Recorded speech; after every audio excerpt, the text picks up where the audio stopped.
अस्सलामुअलैकुम स्टूडेंट्स, आज का हमारा टॉपिक है एक्सीलरेशन इन सिंपल हार्मोनिक मोशन। तो आज हम देखेंगे कि एक्सीलरेशन सिंपल हार्मोनिक मोशन में किस तरीके से थ्रू आउट साइकिल वेरी करती है with respect to time and with respect to distance. तो सबसे पहले हम इसके फार्मूले की डेरिवेशन कर लेते हैं और फिर आगे बात करते हैं। फार्मूले की डेरिवेशन करने के लिए आप इस डायग्राम को गौर से देखें। इस डायग्राम में ये पार्टिकल यूनिफॉर्म सर्कुलर मोशन कर रहा है और हमें पता है कि यूनिफॉर्म सर्कुलर मोशन में पार्टिकल के पास एक ही एक्सीलरेशन होती है जिसको हम सेंट्रीपिटल एक्सीलरेशन बोलते हैं। तो पार्टिकल की एक्सीलरेशन ये सेंट्रीपिटल एक्सीलरेशन है जो सर्कल के सेंटर की तरफ है। हमने ये एक्सीलरेशन मालूम नहीं करनी क्योंकि ये पार्टिकल की एक्सीलरेशन है जो यूनिफॉर्म सर्कुलर मोशन करता है। हमने प्रोजेक्शन की एक्सीलरेशन मालूम करनी है जो सिंपल हार्मोनिक मोशन परफॉर्म कर रहा है और प्रोजेक्शन की एक्सीलरेशन ax है। ax को मालूम करने के लिए आप इस सेंट्रीपिटल एक्सीलरेशन की रेजोल्यूशन करके देखें। अगर हम इस सेंट्रीपिटल एक्सीलरेशन के इस हॉरिजॉन्टल कंपोनेंट को देखें तो ये प्रोजेक्शन की एक्सीलरेशन है। अगर हम इस हॉरिजॉन्टल कंपोनेंट को फ्री करके यहां पर ले आएं, ये रेड वाली लाइन पर, तो आप देखेंगे कि ये एक राइट एंगल ट्रायंगल बन जाएगा। मैंने इस राइट एंगल ट्रायंगल को पूरा नहीं बनाया, पर आप देखें कि अगर हम सेंट्रीपिटल एक्सीलरेशन को बढ़ाकर यहां तक ले आएं, इस रेड वाली लाइन को यहां तक ले आएं और ग्रीन वाली लाइन को ऊपर तक ले जाएं, तो ऑटोमेटिकली ये राइट एंगल ट्रायंगल बन जाएगा। अब इस राइट एंगल ट्रायंगल में राइट एंगल के सामने वाली साइड हेपाटिन्यूज हो गई जो सेंट्रीपिटल एक्सीलरेशन है और एंगल की एडजेसेंट साइड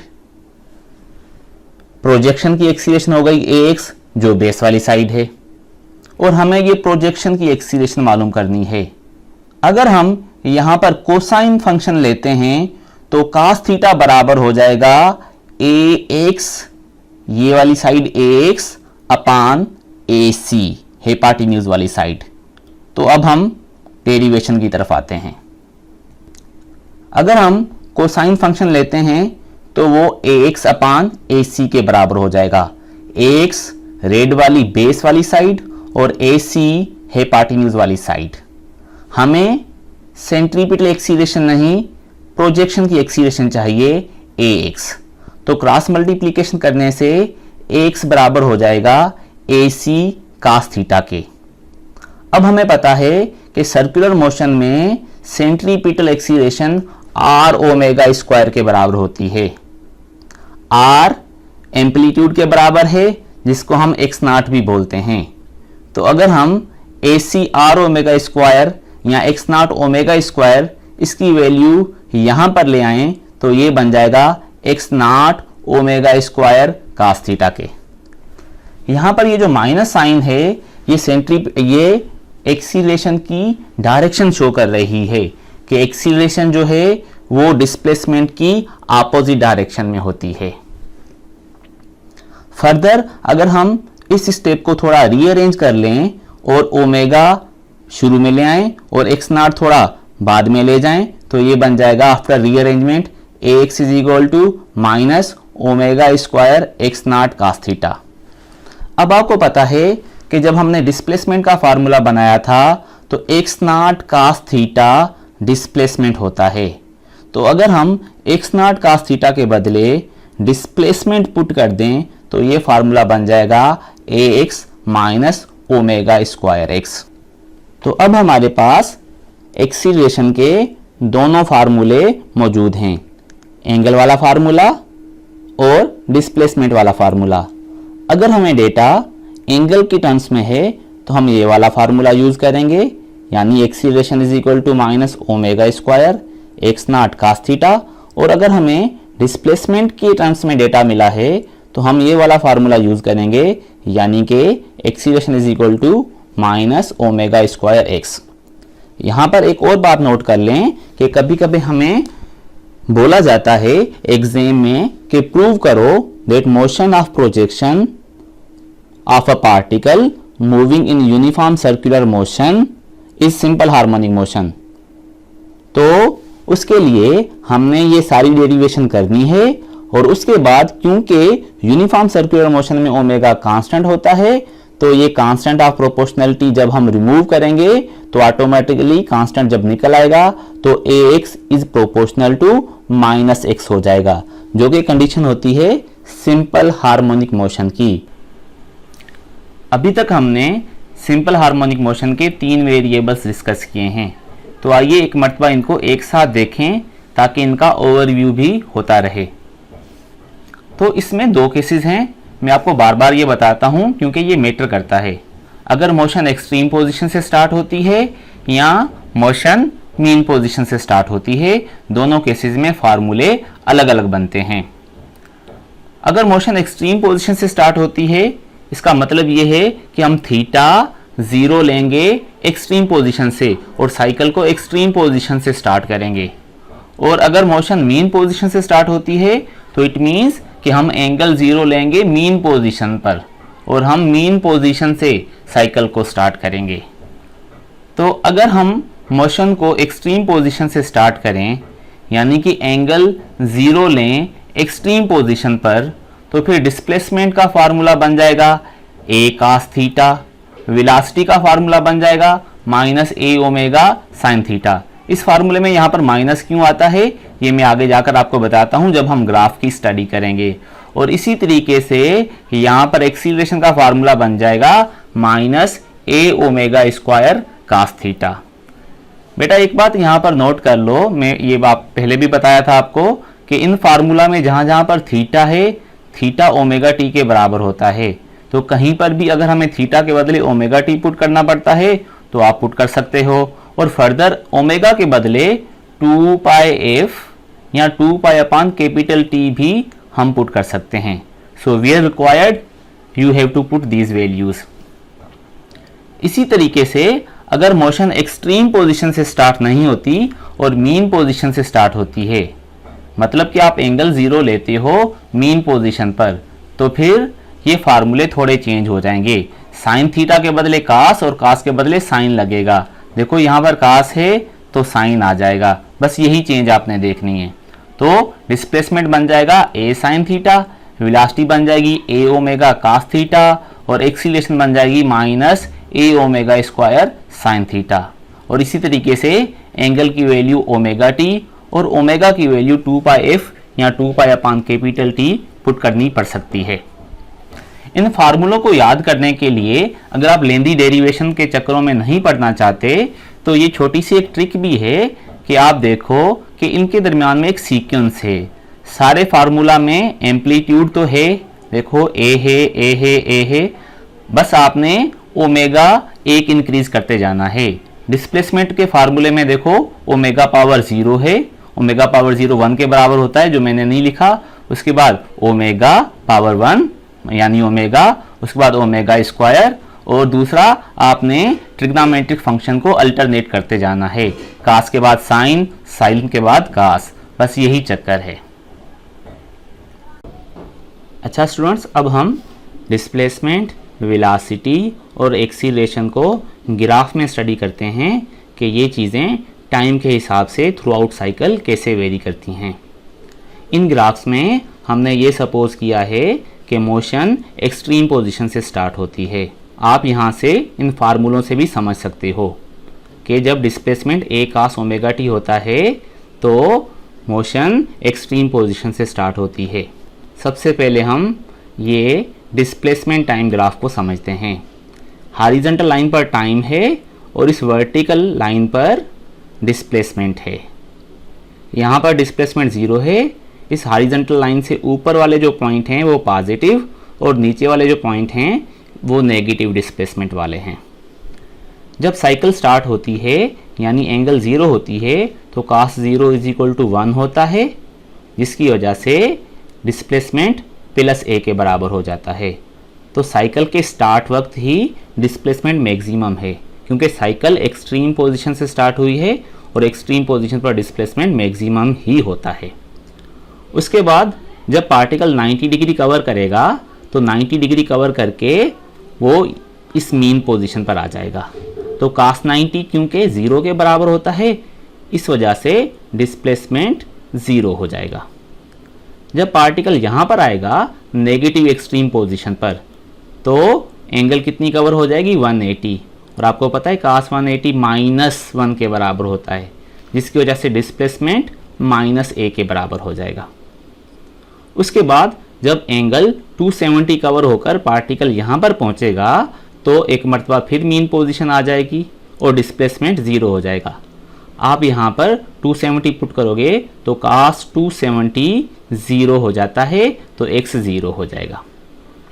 और जब साइकिल पूरी होगी 360 डिग्री तो cos 360 डिग्री फिर 1 होता है, तो x a के बराबर हो जाएगा और पार्टिकल फिर एक्सट्रीम पोजीशन पर आ जाएगा, पॉजिटिव एक्सट्रीम पोजीशन पर। अब हम इस वेलोसिटी वाले ग्राफ को देखते हैं।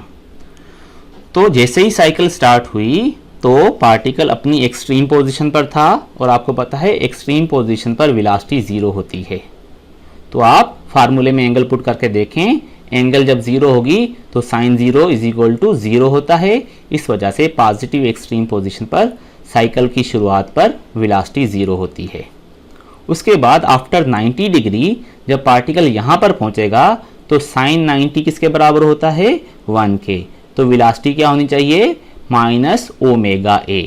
तो वेलोसिटी की वैल्यू मैक्सिमम हो जाएगी ω_a। अब माइनस का मतलब क्या हुआ, माइनस का ये मतलब है कि पॉजिटिव एक्सट्रीम पोजीशन से जब पार्टिकल उतरेगा मीन पोजीशन की तरफ तो लेफ्ट की तरफ जा रहा होगा, तो ये जो माइनस है ये लेफ्ट की डायरेक्शन को शो करता है। इसी वजह से वेलोसिटी के फार्मूले में यहाँ पर माइनस है ताकि डायरेक्शन सही बनी रहे। पार्टिकल जब 180 डिग्री कवर करके यहाँ पर आएगा तो आपको पता है sin 180 0 के बराबर होती है, इस वजह से वेलोसिटी यहाँ पर फिर से 0 हो जाएगी। अब ये नेगेटिव एक्सट्रीम पोजीशन पर है। नेगेटिव एक्सट्रीम पोजीशन से 90 डिग्री और कवर करके जब टोटल एंगल 270 डिग्री हो जाएगी तो पार्टिकल यहाँ पर आ जाएगा। जब पार्टिकल यहाँ पर पहुँचेगा तो आप फार्मूले में 270 जब पुट करोगे तो sin 270 होता है, 270 किसके बराबर हो गया -1 के, तो ये देखो यहाँ पर माइनस और माइनस प्लस हो जाएगा, तो +ωa हो जाएगा। तो इस वजह से वेलोसिटी मैक्सिमम और पॉजिटिव होगी। अब पॉजिटिव वेलोसिटी का मतलब है कि पार्टिकल मीन पोजीशन पर तो है पर राइट की तरफ जा रहा है, और पूरी साइकिल के बाद 360 डिग्री हो जाएगी और 360 पर साइन फिर से 0 हो जाएगा और वेलोसिटी एक मर्तबा फिर 0 हो जाएगी। अब हम एक्सीलरेशन के ग्राफ पर आ जाते हैं। ये आज ही हमने पढ़ा है तो इसको थोड़ा समझना आसान भी होगा आपके लिए कि एक्सीलरेशन जैसे ही साइकिल स्टार्ट होती है एक्सट्रीम पोजीशन पर, तो एंगल एक्सट्रीम पोजीशन पर 0 है, तो cos 0 = 1 हो जाएगा, तो ये क्या हो जाएगी -ω²a। तो एक्सट्रीम पोजीशन पर एक्सीलरेशन मैक्सिमम होगी। माइनस का मतलब है कि acceleration towards the mean position होगी, यानी लेफ्ट की तरफ। 90 डिग्री के बाद जब पार्टिकल अपनी मीन पोजीशन पर आएगा तो cos 90 0 हो जाएगा और एक्सीलरेशन भी 0 हो जाएगी। इसी वजह से मीन पोजीशन पर एक्सीलरेशन 0 होती है। 180 डिग्री के बाद पार्टिकल जब नेगेटिव एक्सट्रीम पोजीशन पर पहुंचेगा तो 180 डिग्री अगर आप यहाँ पर पुट करोगे तो cos 180 होता है -1, और ये वाला माइनस भी है तो ये हो जाएगा +ω²a। तो एक्सीलरेशन मैक्सिमम भी होगी और पॉजिटिव भी होगी, इट मीन्स टुवर्ड्स राइट होगी। यानी जब पार्टिकल नेगेटिव एक्सट्रीम पोजीशन पर होगा तो उसकी एक्सीलरेशन तो मीन पोजीशन की तरफ होगी ना। अब नेगेटिव एक्सट्रीम पोजीशन से मीन पोजीशन राइट की तरफ होती है, इस वजह से एक्सीलरेशन पॉजिटिव होगी। 270 डिग्री कवर करने के बाद पार्टिकल जब दोबारा मीन पोजीशन पर आएगा तो आप देखोगे cos 270 जो होता है वो 0 होता है, इस वजह से एक्सीलरेशन मीन पोजीशन पर आकर फिर से 0 हो जाएगी। और पूरी साइकिल के बाद 360 डिग्री जब होगी तो cos 360 डिग्री फिर से 1 हो जाएगा और एक्सीलरेशन एक मरतबा फिर माइनस ओमेगा स्क्वायर ए हो जाएगी, यानी पार्टिकल पॉजिटिव एक्सट्रीम पोजीशन पर पहुंच जाएगा। उसका डिस्प्लेसमेंट राइट की तरफ होगा मीन पोजीशन से और एक्सीलरेशन डिस्प्लेसमेंट के अपोजिट मीन पोजीशन की तरफ होगी। अगर हम मोशन एक्सट्रीम पोजीशन के बदले मीन पोजीशन से स्टार्ट करें तो ये ग्राफ कुछ इस तरीके से नजर आएंगे। डिस्प्लेसमेंट वाला ग्राफ जो पहले यहाँ से स्टार्ट हो रहा था अब वो यहाँ से स्टार्ट हो रहा है, क्योंकि फार्मूला ही ऑल टुगेदर डिफरेंट हो गया है। पहले डिस्प्लेसमेंट ए cos थीटा था और अब ए sin थीटा हो गया है। जब पहले डिस्प्लेसमेंट ए cos थीटा था तो cos 0 1 के बराबर होता है, इसलिए डिस्प्लेसमेंट वाला ग्राफ यहाँ से स्टार्ट हो रहा था अपनी मैक्सिमम वैल्यू से। इन अदर वर्ड्स वो कोसाइन वेव बना रहा था, पर sin 0 क्योंकि 0 के बराबर होता है इसलिए अब ये ग्राफ यहाँ 0 से स्टार्ट हो रहा है, यानी कि ये साइन वेव बना रहा है। तो अब आपने करना क्या है कि डिस्प्लेसमेंट, वेलोसिटी और एक्सीलरेशन के जो फार्मूले हैं मीन पोजीशन के हिसाब से उनमें आपने एंगल्स पुट करके देखना है कि ये ग्राफ किस तरीके से बन रहे हैं ताकि हमारा टाइम सेव हो सके। थोड़ी देर पहले ये जो हमने फार्मूले देखे थे ये इन टर्म्स ऑफ एंगल थे। जब हमें डेटा एंगल में मिला होगा हम ये फार्मूले तब यूज़ करेंगे। अगर हमें डेटा एंगल के बदले डिस्प्लेसमेंट की सूरत में मिला हुआ है तो हम ये वाले फार्मूले यूज़ करेंगे। अच्छा, डिस्प्लेसमेंट का डिस्प्लेसमेंट वाला फार्मूला नहीं होता, क्योंकि जब हमें कोई डिस्प्लेसमेंट बताएगा तो डिस्प्लेसमेंट नहीं पूछ सकता, एक्स एक्स के बराबर ही होता है।